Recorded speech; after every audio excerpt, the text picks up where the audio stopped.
Meeting is being recorded. Welcome, everybody, to the 15 July 2026 Naval Order of the United States lecture. If you're not a member of the Naval Order already, I invite you to visit our website at www.navalorder.org and learn more about NOAA and how you can join. Today's presentation is being recorded on YouTube and will be available for viewing shortly after we conclude the program. Typically, it takes about a day or so, and we'll be sending out a post to our History Happenings page, and I will make a post in LinkedIn. If you're not a member of the Naval Order's LinkedIn group, I invite you to join. During the program, you'll be able to pose your questions in the comments box on your screen. And when Dr. DeCoyne has completed his presentation, Dave Winkler, our illustrious historian general, will be entertaining those questions and sharing them with Dr. DeCoyne. I now welcome Dr. DeCoyne. He's an independent scholar who specializes in Civil War naval history. He's got a particular interest in the USS Monitor, and he's worked closely with the USS Monitor Center, contributing in a variety of ways, including photographic documentation of its turret during its conservation, which I understand has been underway now for 7 years, is it? With a few more years to go. No, it's actually longer than that. Yeah, it started when they brought the turret up in 2000, I think 2002. So it's been like 24 years. So 24 years. How time flies. It's pretty amazing.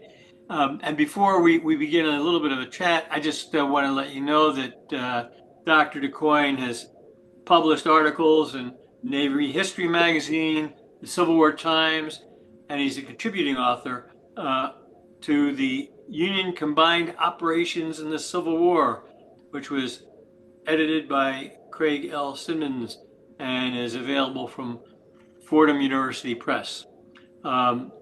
His work reflects a passion to advancing public understanding of the scholarly discussion of Civil War maritime history. With that, again, Francis, welcome aboard to the Naval Order's Maritime History Lecture. Good to have you. Thank you. It's a pleasure to be here. You know, I know that you've had pretty much a lifetime fascination with the Monitor and the Merrimack. Tell me, what sparked that initial interest and what enabled you to do what you're doing today? Well, what sparked my interest was when I was young, used to have these diseases of early childhood, measles, mumps, and chickenpox. I was stuck in bed for a week, and my mother went to the library and got me this book, The Monitor and the Merrimack by Fletcher Pratt. And being 9, 10 years old, reading about this epic battle, this almost mythical situation where this one big ship comes out and destroys all these Union ships, and this other little one comes in just in the nick of time, and they have this battle, and they duke it out, and there's no one's a clear winner, and then one goes away, and the other one goes away, and then one gets blown up, and the other one sinks. And back then, they had no idea where the wreck was. In the book, it says we don't know where the drawings are. So it was this mystery. And I was living in Philadelphia, so we had the Loyal Legion of the United States was there, and a lot of old small Civil War museums. So I was able to just gently go into these things. And then one day I went into the American Swedish Historical Museum, and there was the drawings of the Monitor, and it's like, wow, this is amazing. So it's just something that I guess that the real thing is that as something as well known as this, there are so many mysteries around it and things that can be investigated. There's always something to learn and something new. So it's not a dead subject. It's a very live subject. Yeah, it's one of the remarkable things about history is you would think it's fixed, but in reality, our understanding of history is constantly evolving, and just when you think you've got your facts nailed down, I'm sure Dave can really relate to this, you find out that it ain't necessarily so. That's the truth. Well, I don't want to cut into your time, so at this point, I'm going to ask you to share your presentation, and Dave and I will go off stage and look forward to listening to your brief. See you at the other side.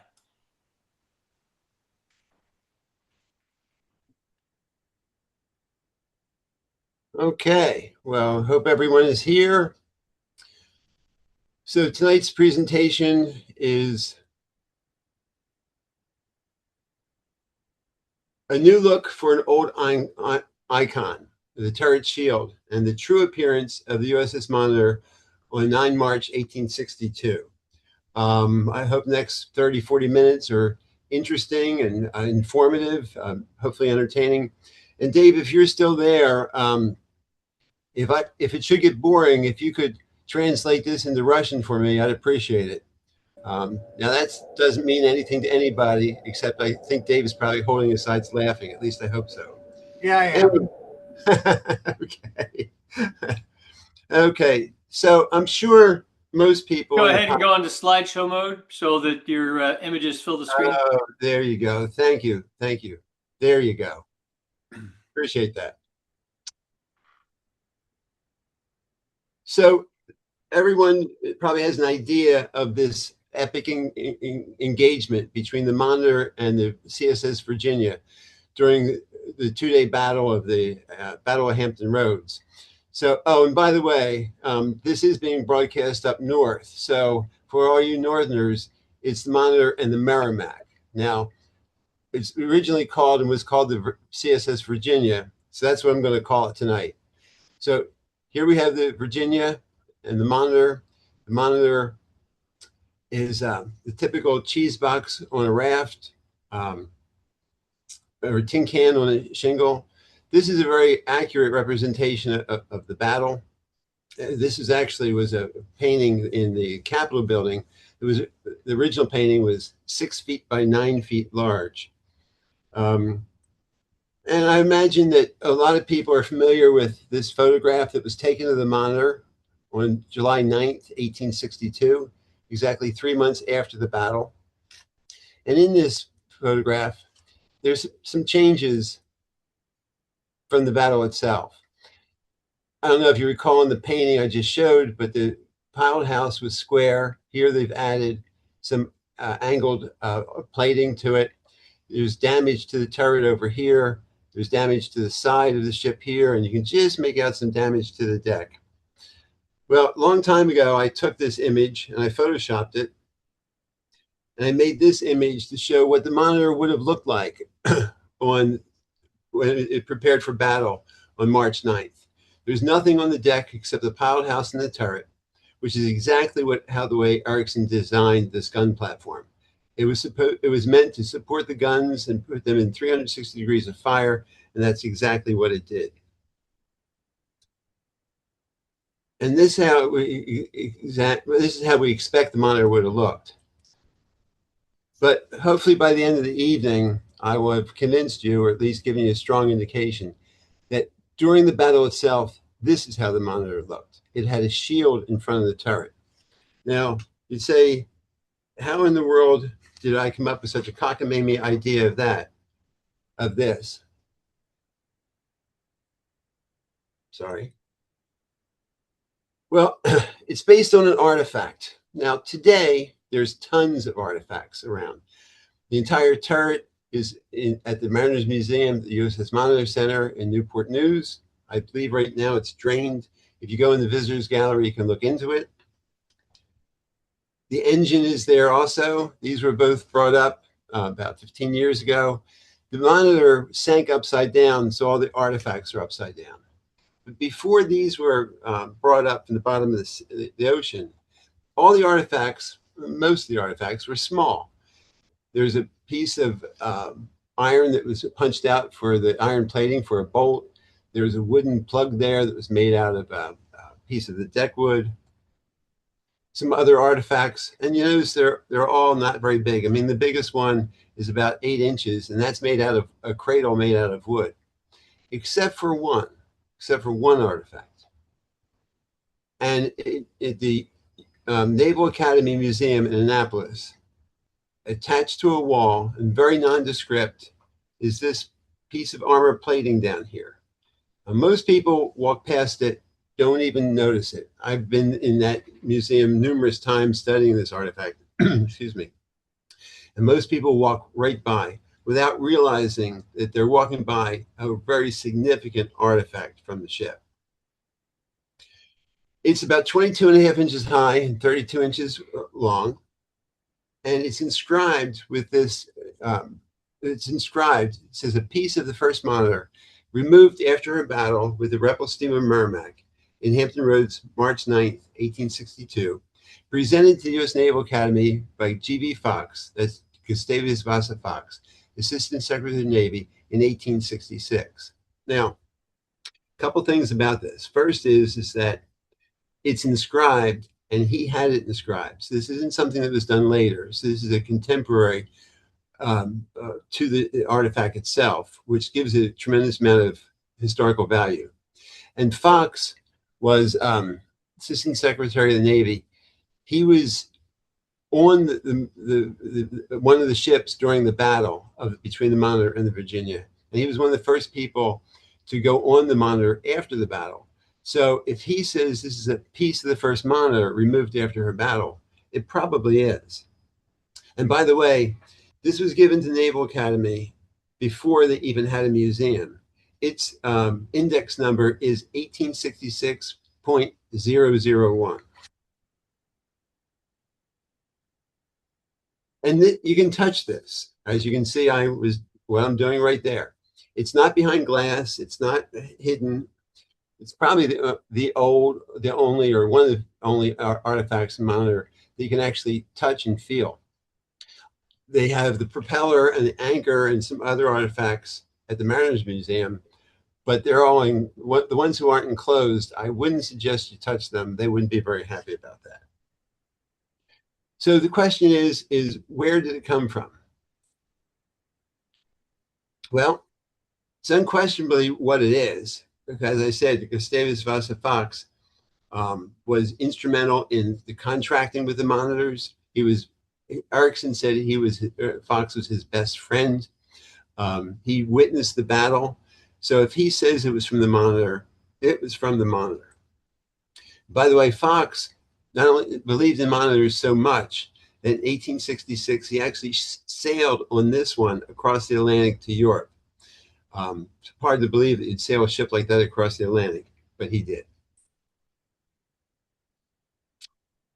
So this artifact, it's got 3 flat sides, a flat side here, a flat side here, and a flat side there, a curved side, and this clearly damaged side here.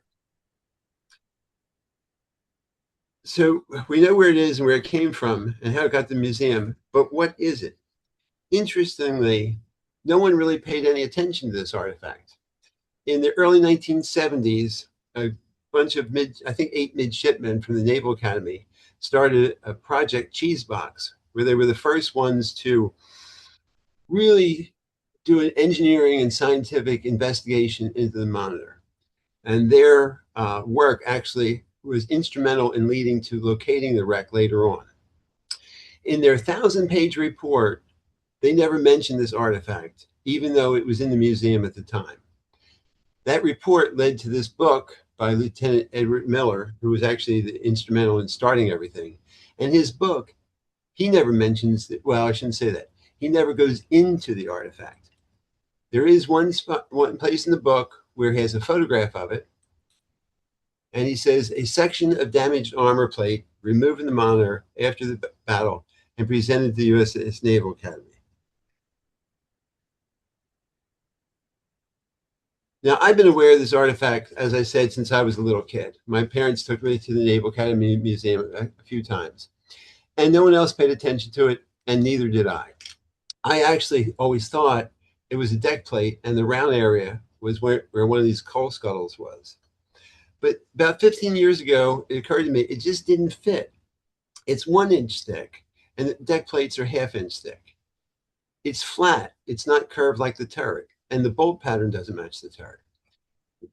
The side deck plates are 1 inch thick, and they're flat, but they don't have a cutout on them, and also the bolt pattern doesn't match either. So I began to examine it much more carefully. I was able to go back to the Naval Academy Museum, and James Cheevers, who was the renowned historian, he was a curator there, he was associate director, he worked at the museum for 50 years. He gave me great access to it. Now, he was very protective of his collections. I asked him once if I could look at the original letters that one of the officers had written to his wife when he was on the Monitor, and he just said no. Said, you can look at the transcripts, but you can't look at the letters. But when it came to this artifact on the wall, he basically said to me, you can do anything you want, just don't hurt it. He figured I couldn't do that very well. So I photographed it from every angle. And by the way, it may look like it's curved here and here, but that's because the wall behind it of the turret is curved. Photographed the back of it as much as I could. Took pictures of me with it, some selfies, made drawings of it.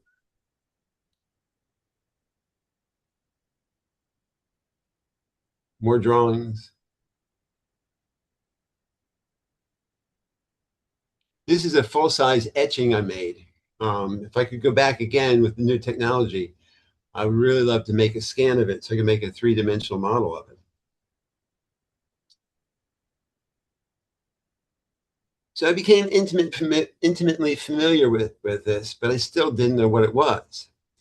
Now, in 1985, Pete Peterkin wrote the definitive work on the drawings of the USS Monitor. This 558-page book has every single drawing that was known of the Monitor. He had unprecedented access to private collections, museums. He had a few photographs of some deck plating that had been recovered, and he indexed each drawing, and he made notations about it. And even Pete never mentioned that artifact in his book. That doesn't come up. However, on page 495, his drawing 182 says battery shield for the turret. And in looking through this, I realized that this bolt pattern was the only thing in the entire book that even remotely resembled the artifact. I was able to get a full-size scan of the original drawing from the Stevens Institute of Technology, which I can make measurements from.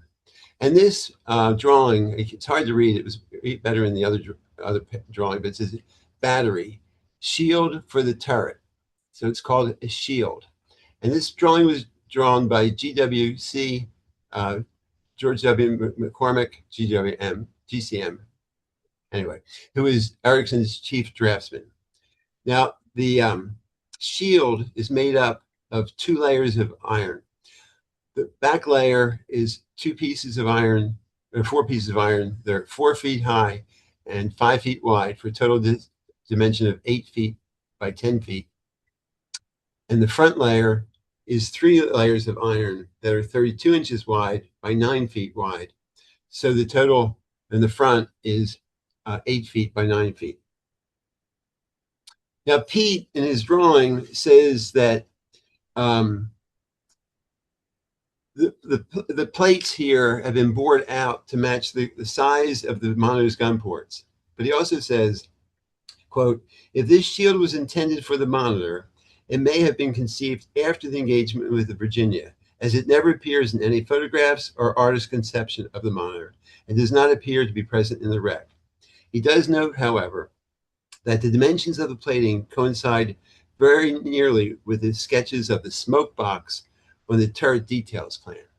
So he had the turret details plan, but I got a full-size scan from the Stevens Institute.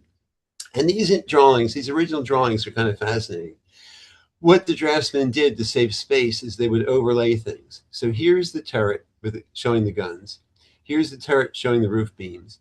Here's the same turret showing the roof. Here's the side of the turret showing the support for the roof.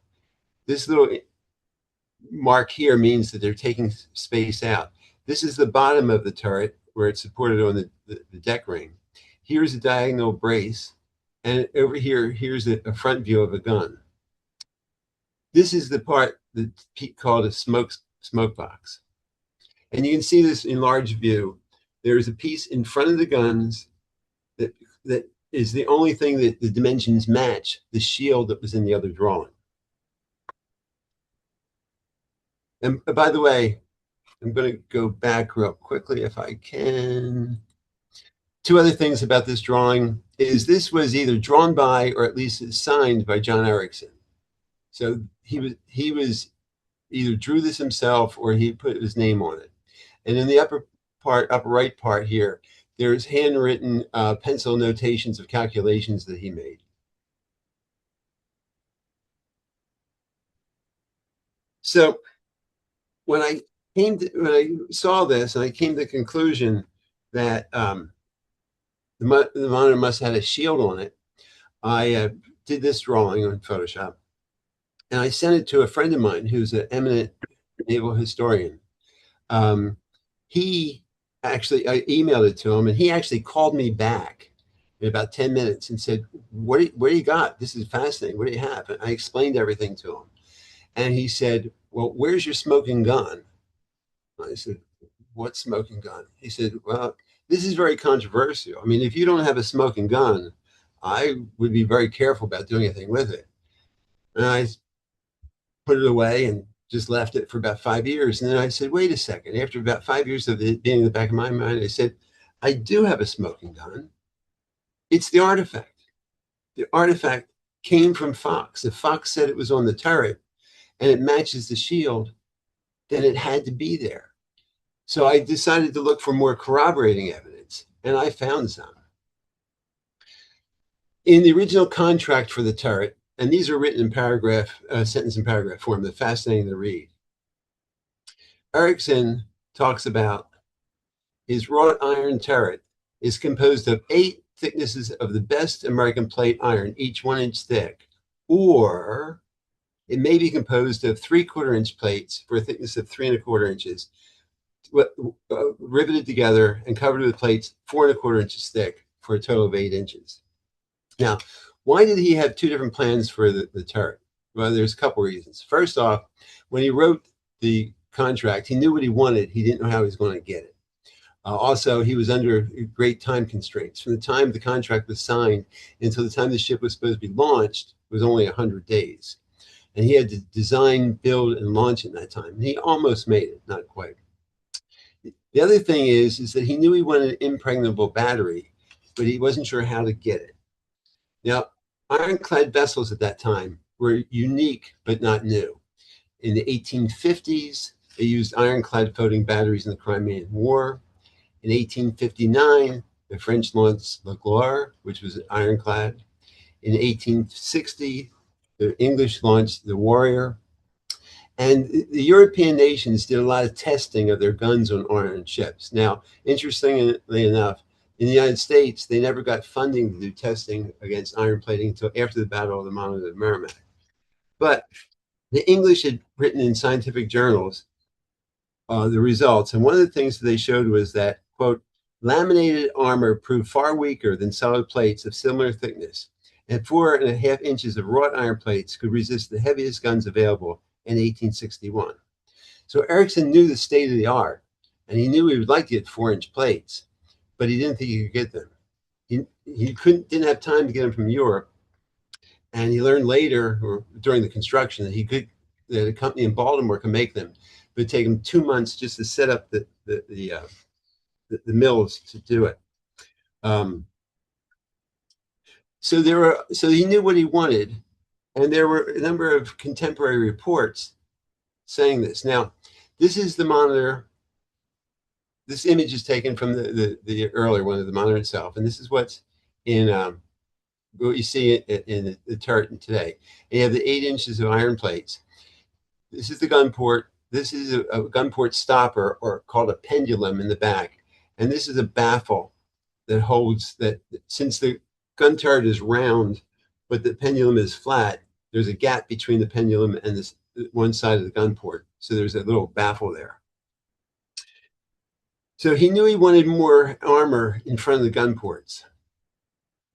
Now, in the Scientific American in November of 1861, while the Monitor was still being built, they had great access to the ship. And this always spins around. I don't know why.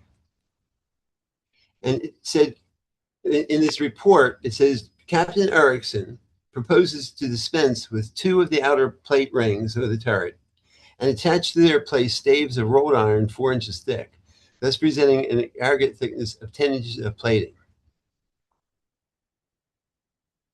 In Harper's Weekly on March 22nd, shortly after the battle, they republished an article that had been printed in the New York World. And in this, it says, on the side which the portholes are bored, the gun portholes, which will be the most exposed to fire, will be an additional shield of 2 inches of iron, making the whole thickness 11 inches. So they're calling it a shield in this article. And the most interesting one of all, for me anyway, is this New Scientific American article from March 22nd, 1862, where they go into great detail of the Monitor. And in this article, it says, I'm going to start down here, we have examined this vessel inside and out and intend to give sectional views which would fully illustrate the peculiarities of her construction. But the government does not deem it advisable to have such views published at present. And one of the reasons for that is because newspapers traveled freely between the North and the South.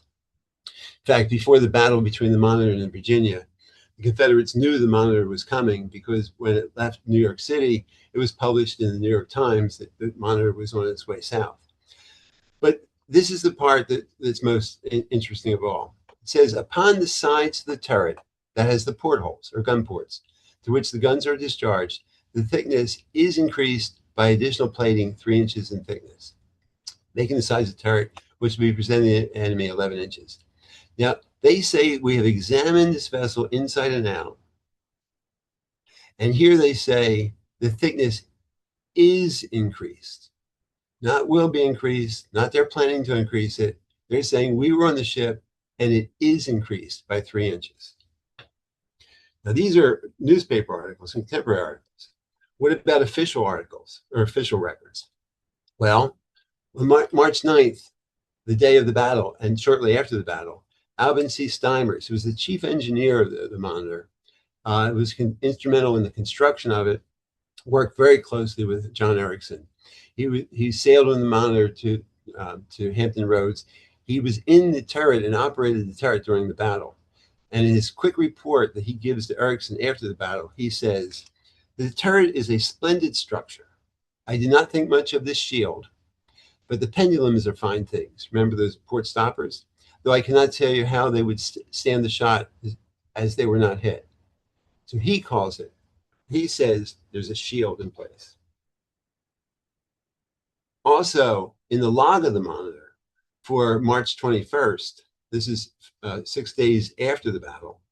No, excuse me, it's 11 days after the battle, 12 days. It says, from meridian to 4 p.m., fine and pleasant weather, light wind from the east-southeast and hauling to the south.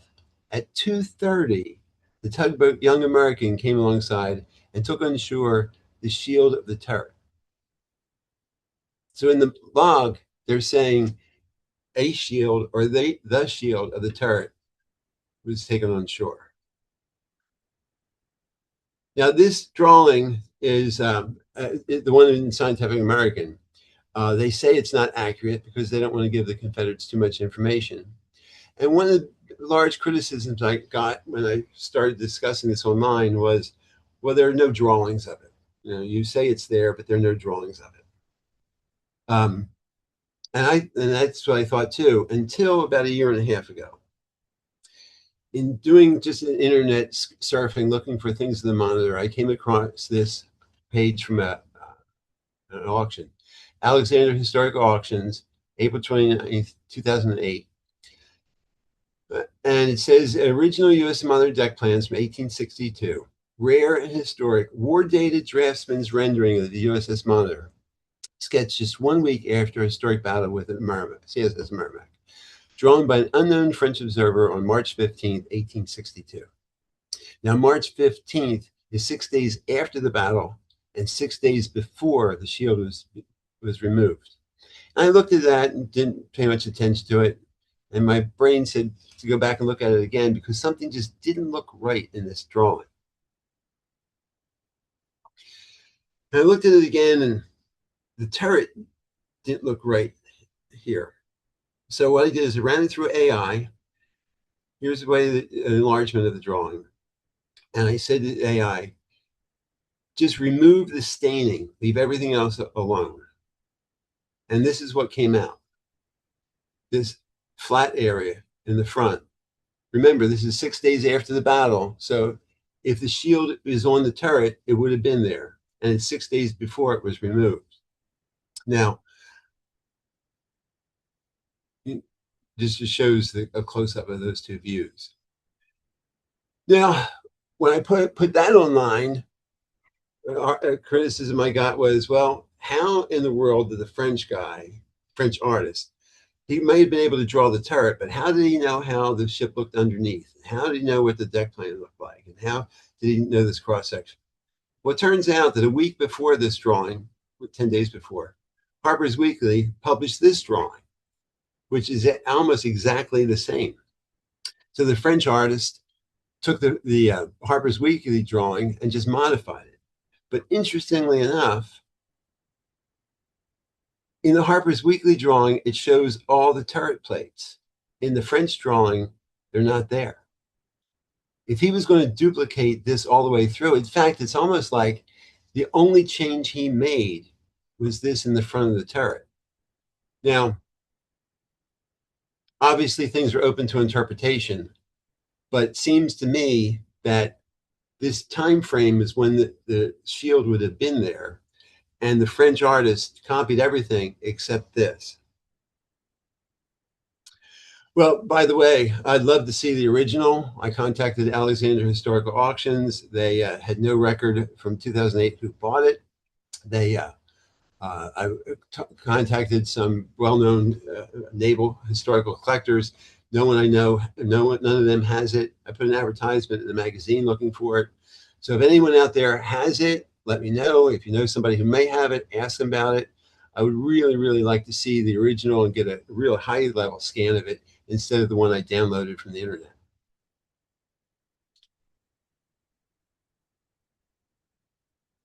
Okay, so just to review, Gustavus Vasa Fox, Assistant Secretary of the Navy, witnessed the battle and was the first person to come on board the Monitor after the engagement with Virginia.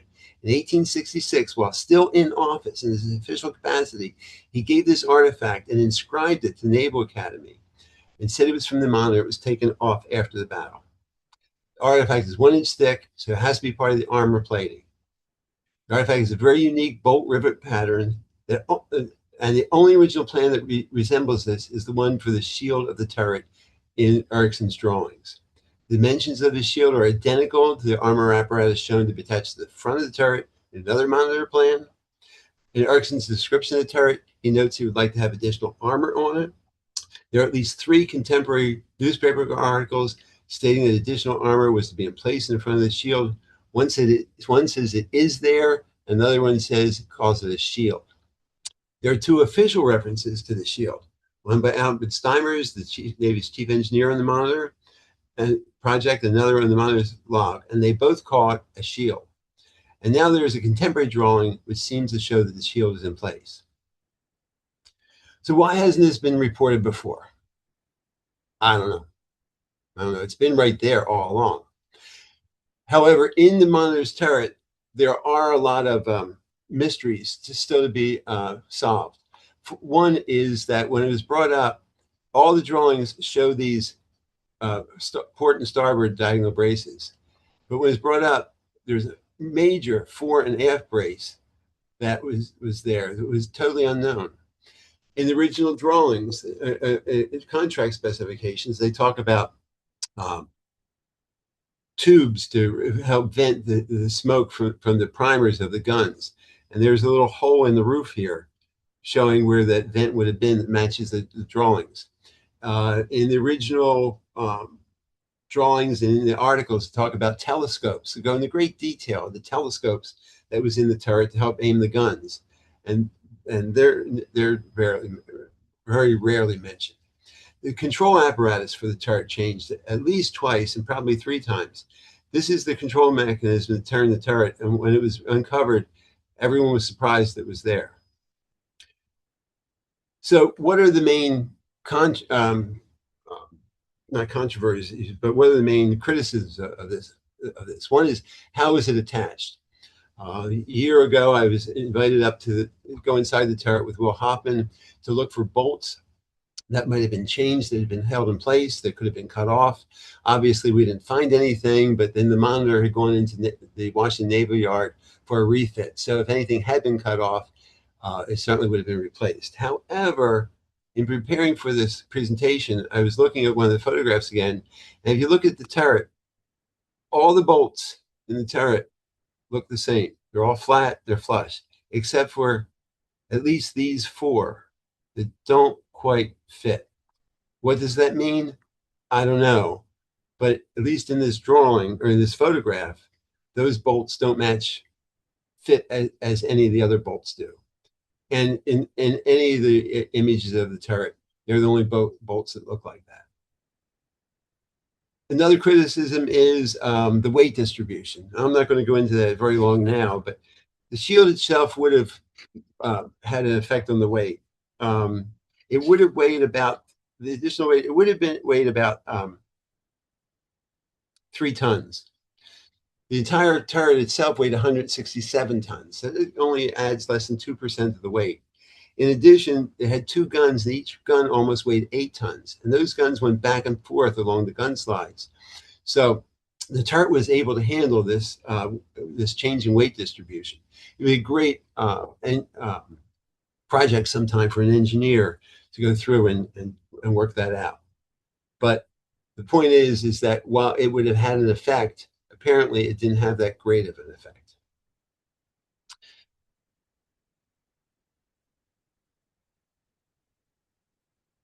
So if the Monitor, if the shield was on the turret, or if that artifact rather was on the turret, where would it have been? Well, I made this drawing of the shield. This is the drawing I showed you earlier from the Stevens Institute, and then another drawing behind it to represent the turret and the gun ports. And the shield fits perfectly. In fact, it only fits in that one spot. Now it's turned 90 degrees counterclockwise. This is that damage that I showed you earlier. And if you notice, the damaged part of the shield resembles where those 3 shells hit from the Virginia. I made this model also. So coming back to this original painting, which is so well known, this is how the turret is in the painting. And I think in all future paintings, it should still probably be the same. But if you're on the CSS Virginia that day, the Monitor probably looked like that. I want to thank everyone for taking time and being with me. And the one last thought about this is that I'm open to other interpretations of this, but I just can't find any. Everything matches for this one solution. It fits the spot. Fox said it was there. The measurements work out. I mean, I'm surprised that no one, especially Peterkin, didn't come up with at least this thought before. But if anyone has another solution, I'd be more than happy to listen to it. But I don't think there is one. Thank you. Thank you, Francis. I'm going to jump in with 2 quick questions. One, the first image you showed of the 2 officers standing on the deck of the Monitor, Yes, sir. Was that prepared for a stereoscope? Yes. Yeah. Wild guess. Okay, so we would have gotten a 3-dimensional image if we had a one of those great wooden stereoscopes handy and had slid the image into that. Was that on glass? It was a glass image. Yeah, it was a glass. It was a glass negative, and then printed. They had cut them and move it around. But yeah, it was glass. Those images, those negatives are still in the Library of Congress, and you can buy a, um, a reprint of it on eBay for like $5, and you can still find the originals on eBay occasionally. It costs a little bit more, but it's a lot nicer to have an original.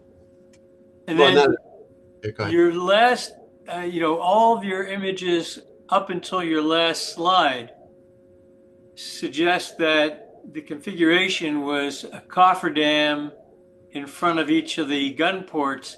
And then that last slide looks like you had the entire mount encapsulated in a box. No, that's, I can see you saying that, but it's just because of the my lack of. I can do certain things in Photoshop, but I'm not a Photoshop artist. So here's the uh, original painting, and then I tried to add this piece in front of it. Let me go back and take it off. Okay, okay. I thought for a second we were talking about a whole new type of Yeah. configuration where the pillbox was squared off on all four sides. Well, it's interesting because when you see the painting and the perspective, your eye just makes this round, and it still looks round in a close up.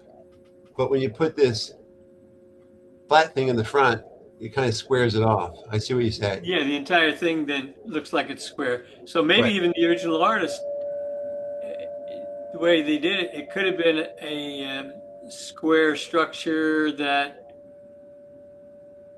Well, he, Prang did this. I don't remember, like 1880s maybe. right. By the way, this painting uh, was sold.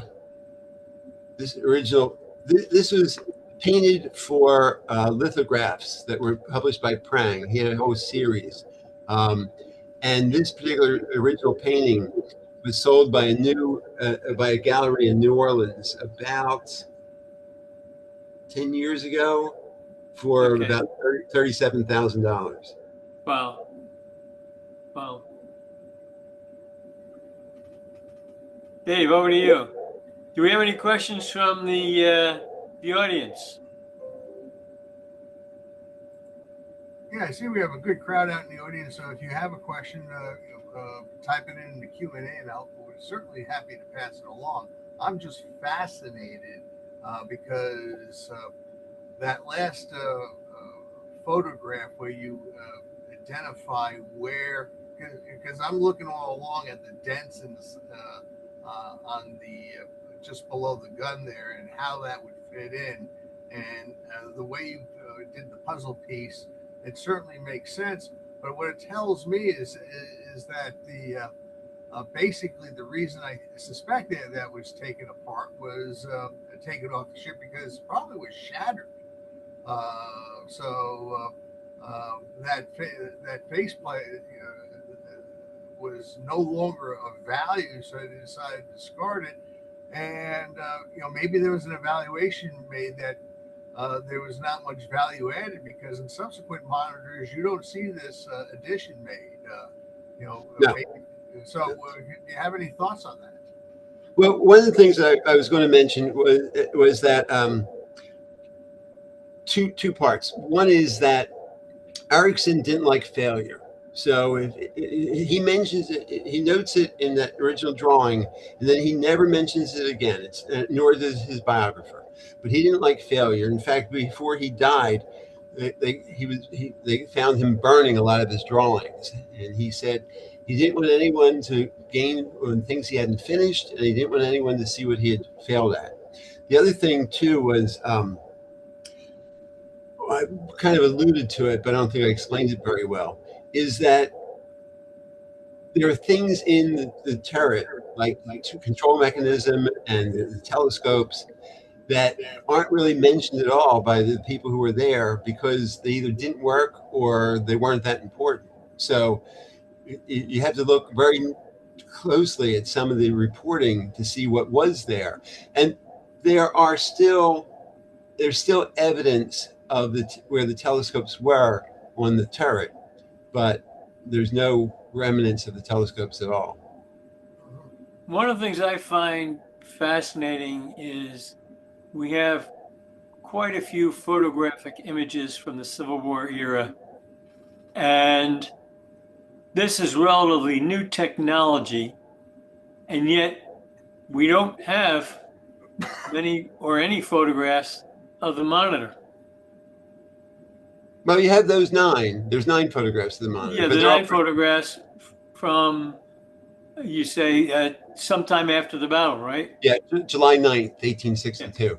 I'm surprised there was nothing like while she was being constructed. You think about the other photographs we have from that era and the fact that she was pretty much the first of her kind built for this purpose. And yet we don't have an archive of photographs from the keel up. Right. Well, you have to remember that when it was built, most people thought it wasn't going to work. So, I mean, I don't think the photographers would waste their time and energy taking a picture of something they thought was going to sink in the beginning.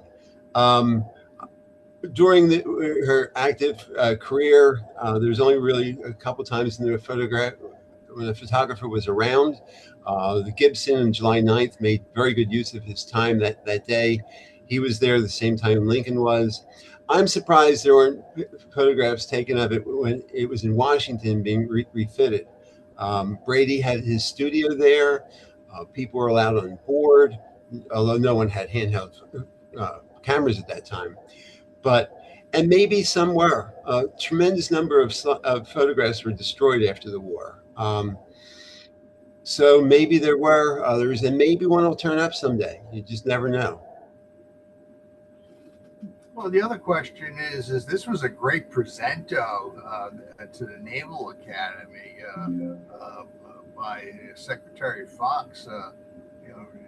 Is it possible that he may have given out additional mementos? That there's other pieces out there to the puzzle. Well, it's interesting you would say that because he gave at least this one piece to the Naval Academy Museum. Now, he also gave, this is really fascinating, he gave 3 plates to the West Point Museum. And last September, I was fortunate to be able to go up and examine the plate that they have. It took a while to get permission to do it, but they actually opened up the cabinet so we could go in and document it and measure it. And I don't know if you ever saw a museum cabinet be opened before, but they look like there's not much there, but they had to lift panels and unlock 2 locks and then another lock and then a combination lock. It was fascinating. But the point is that he gave 3 plates to the Naval Academy, to the West Point. And in their records, there were first records in like 1897, and 1919, and 1929. It talks about 3 plates. Their next inventory, it was in 1950, and they only talk about 1 plate. And the curator just agrees that 2 of the plates disappeared. Now, you know what happened between 1929 and 1950 or 49 was World War II. And there's a strong belief that they took 2 of those plates and they were just in storage and they thought these aren't anything anyway. And they just scrapped them for the war effort. So a piece of the monitor could have ended up in a tank somewhere or a ship somewhere. But the one plate that they, and who knows what those plates, what information they had in them. The one plate that they had, I actually have a picture of it here, but take time, is at one point in the engagement, the CSS Virginia rammed the monitor. And there's very good indication that this plate he gave to Naval Academy was significant because of the battle damage. The other one is significant because it looks like it shows where the Virginia actually rammed the monitor.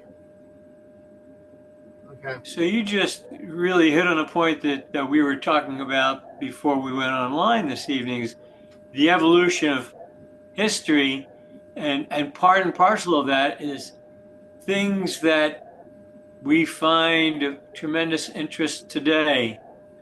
To contemporaries, it's not particularly important, not particularly interesting. Everybody's aware, and few people at a given point in history think about how folks in the future will cherish the artifacts we leave behind to help people parse out what life was like back in 1862, 1863, 2025. Mhm. And this is a perfect example. If West Point simply disposed of two of those three plates, hey, we got one. Who needs more? Exactly. Yeah. So I got We have a question I'm looking at. Hang on. Yeah, let's take a look. Okay, John V. Karstein has a whole series of talks from the Monitor that are accessible from the Mariners Museum and Park. They're available to stream on Fridays at noon Eastern Time. And the next one is coming up on Friday, 14 August, all about the Civil War. Thank you for sharing that, James. Yeah, John Qualstein at the Mariners Museum does an excellent job. I'm sure Francis has met his acquaintance because he's kind of like the onboard historian down there at the Mariners Museum. So I don't know if you've had any discussions with him on this. One of the things is that you're a doctor, and we discussed before, is that you actually are a dentist, and Yes. which I had a crown installed today, so I was thinking about that. And so how does we were talking beforehand that some technologies that in your practices come in handy here with the monitor, as far as like identifying when they had a couple of remains there. Could you Right. talk a little bit about that? Sure. They found the remains of two sailors, two souls inside the turret. And when they found them, they went into full archaeologic respect type of, when they're going through the turret and digging, they have to be careful of the artifacts. When you find human remains, it's a whole different protocol comes into place.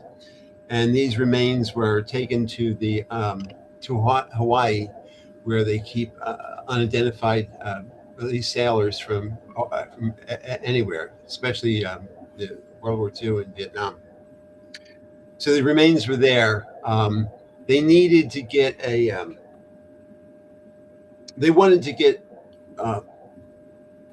duplicates of the skulls made, and they were having trouble doing that. I was able to connect them with a friend of mine who could print the skulls, and so they got a CT scan and had the skulls printed. They thought it was going to cost about $20,000. He did it, and he only charged them for the Federal Express shipping. So they did the CT scan.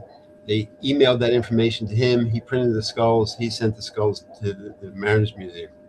Now, after that, they had to have them reprinted because they needed something sturdier than what he originally had. But they were happy because the first skulls they got, the first duplicates of the skulls in acrylic, saved them a lot of money. Okay. Were they able to use those acrylic skulls then to create impressions to make replica copies of? Yeah, they had other ones made that were a little bit more durable, and then they used those. They sent them to a forensic anthropologist, I guess that's what it would be, and she built up the faces. So if you go to the Mariners Museum, or if you look online, you'll see three-dimensional, life-size replicas of what they think those individuals look like. And those replicas are actually built on models of those person's skulls. And he essentially used 3D printing to create those initial acrylic models. Right. That's amazing. Now, with the skulls themselves, they could extract DNA, so they could probably identified who they were at the time, right? I'm not sure they were doing DNA swabs in 1862. Well, we brought them up.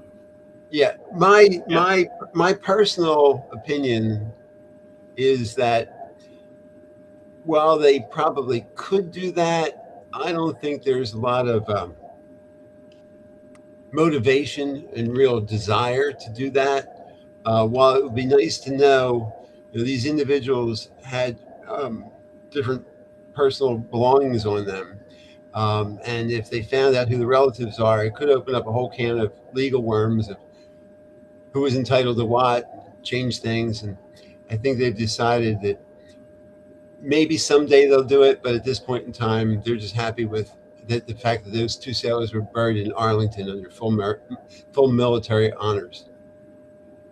Okay. Good point. Any other questions from our participants? I don't see any. Dave, anything else from you? No, I sent you a notice. I guess we have a. Well, yeah, I was going to bring that up. Go ahead. Okay, again, I want to thank Francis for another fascinating presentation. This in a way is forensic archaeology of our not so distant maritime past, and the idea of the turret being protected at the gun ports. I hope that more data will come out to support your hypothesis. With that, I want to let everybody know that on the 29th, we will have a second attempt at hearing from Jack Cheevers. You may recall the last Wednesday he was scheduled to discuss his book, Kennedy's Coup, A White House Plot, Saigon Murder, and America's Descent into Vietnam. I'm now a little bit more than a third of the way through the book, and I commented on LinkedIn, it reads like a John le Carré book. It's just the intrigues that were going on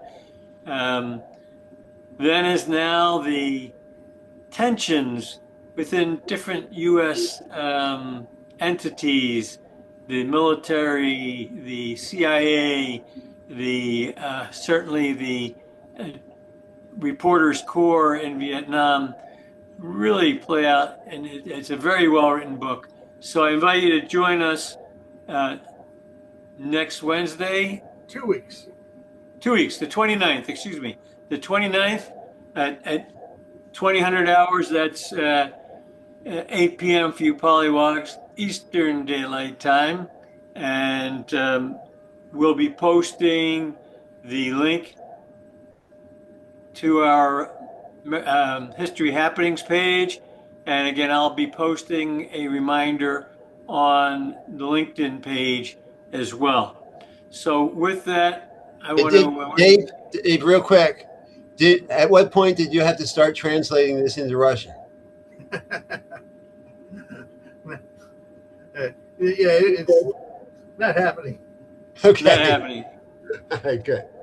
All right. I wish everybody a great rest of your evening or day, depending on what time zone you're in. And look forward to seeing everybody on the 29th for our no doubt successful attempt to give Jack an opportunity to talk about his book. So with that, again, Francis, thank you so much. And this was great stuff.